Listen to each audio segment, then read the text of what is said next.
slow internet, difficulty in delivery of modules, and no access to television or TV, the Education Department vows to address challenges confronting teachers, students, and parents in the new normal system of learning. Senate Basic Education Committee Chairman Win Gatchalian and Education Undersecretary and Spokesperson Annalyn Sevilla join us live. Internet connectivity issues and lack of printed modules hounded Monday's opening classes. The Alliance of Concerned Teachers says some schools were still preparing the modules, while other teachers and students found it hard to connect to their online classes. But despite the problems, Education Secretary Leonor Briones claims the government's win over the pandemic. She says this is due to the nearly 25 million students who have enrolled in public and private schools nationwide. Education Undersecretary and Spokesperson Annalyn Sevilla. Yusek Sevilla, welcome to The Source and thank you for your time. It's an honor and pleasure, Pinky. Good morning to your viewers at sa ating mga taga-DepEd. Good morning po sa inyong lahat. Ano po ang assessment ng Education Department on the first day of classes? Well, Pinky, in a big picture, it went very well. Yesterday, we had our national synchronous flag ceremony. Despite learners and teachers are in their respective homes, but all of us in the executive and management committee members, there are problems. Of course, we have a command center, we have some calls, but we don't consider these as major problems because these are micro-level issues, and overall, we can say it went well. But if you say these are micro-level issues, aren't those very important? Because, Yusek, let's talk about some of the problems that we've seen na hinaing o naging problema ng mga teachers and students. Let's start with this. Of course, when you talk about blended learning, there are three modes, either online, modular, or TV and radio. Doon po sa online, ang dami pong naging problema in terms of, number one, wag na tayo doon sa walang internet dahil nga online learning po ito. Slow internet, putol-putol na internet. Paano ho yun? There was a teacher na online po yung kanyang klase and then she realized after a while that hindi na pala siya naririnig ng kanyang mga estudyante. Yes, Pinky. Yeah, we do recognize, and we just said minor, but we're saying that we're also resolving this. We'll do it alone. Imagine internet problem is not just the problem in the Philippines, it's also a problem in the entire global community as well. But we're saying also that internet connection is one major factor in education. But right now, we're adopting a blended learning approach. And in the blended learning approach, we are already prepared with the modules. So anytime that there will be problem, I'm talking about public school, Pinky, because maybe in private school, they have the very strict all online learning platform, and that would really require a very strong internet communication. But I'm speaking of the public basic education. And in the public basic education, when there's a problem with internet connection, the students and the parents or the guardians know what to do because there's already a weekly learning plan and the modules are with them already. And the module is actually a self-learning tool. And the learners have to do this on his own, whether there's internet or there's none of it. So, Yusek, you call this internet issue a minor problem? Oh no, of course not. let me just. I think that's what you said a while ago. Yeah, no. Okay. Let me just correct that. What we're saying is compared to other previous school opening, like for example, the last year and the last 5 years school opening, you can see that a lot of problems are most on the lack of classrooms, lack of teachers, students who doesn't want to go to school, etc. But for now, we have about 99.6% of our public school learners who are now with us, who are now doing the blended learning approach.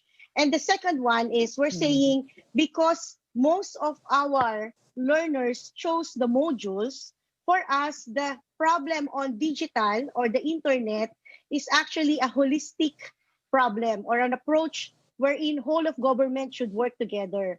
I mean, hindi po masasagot ng DepEd yung internet problem. And what we can do is to move on, meaning we have to do something. We need to have an option and we need to have an alternative. While they're working on the internet connection, we do, again, I would say, I correct myself, we do acknowledge that it is a problem, but for education, we need to Okay. continue. There's something that we can do, and that is the modular approach. You said because there are different approaches, online, modular, and radio and TV. Can you give me a percentage doon sa mga nag-enroll? Ilan ho ba percentage-wise ang online, ilan ang modular, at ilan po ang radyo at TV?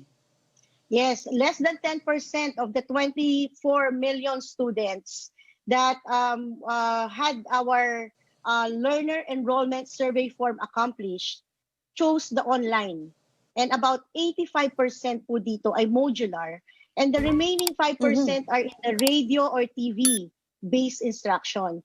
So ganito po talagang kalaki yung sinasabi natin na kami rin nagulat, Pinky, because we're thinking na syempre hindi naman siguro lahat ay may ganong kapasidad na magkaroon ng online. But I think it's not just the internet connection. We also have some problem with the gadgets, the equipment, and the prices of, and I wanted to go there, gadgets. Yeah. Yun na nga po understandably, Yusek, hindi ho sa inyo yung online, yung internet issue, understandably. But it's part of the blended learning. So, let's put that aside. Maliban doon sa problemang yon, yung putol-putol na signal, yung po mga teacher naghahanap sa ilang sulok ng classroom para lang to find the best signal para sa kanilang online. Another problem that came out is meron po kasing mga magulang din na, let's say, pumunta na po tayo sa modular where you're saying 85% ang total enrollee ay nandun.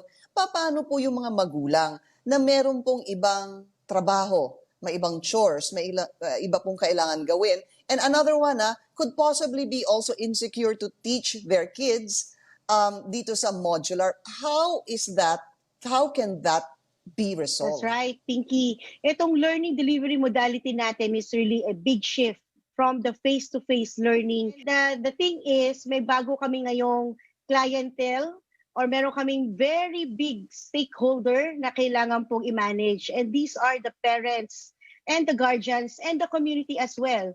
Because this modality requires the cooperation, support, and understanding of the people who are surrounding our learners. So nagkaroon tayo ng orientation, briefing to the parents and the guardians. It happened between yung pong, if you will remember, we're supposed to open in August 24 and it was suspended. So from August 24 up to October 5, and we have to still do it, yung ganitong orientation and briefing to the parents and guardians.